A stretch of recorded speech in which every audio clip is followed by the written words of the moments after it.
Hello everyone, Assalamu alaikum. How are you all? I hope you are well.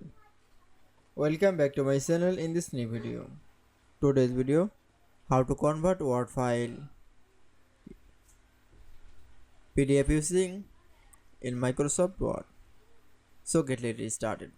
At first open your Word document file. Firstly, then I show that Word document I will show that is PDF using in Microsoft Word. Now going to the file one option. Now click on the save as option. Then click on the browse option.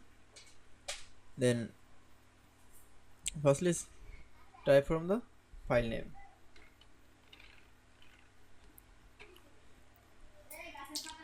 Then save as type. Now for click. Then click for the PDF option. Now for click. Then click for the save option. That's it. Then you show that PDF file is in convert to the Word is very easily. I hope you enjoyed the video. Please like, comment, share and subscribe my channel. Thanks for watching my video.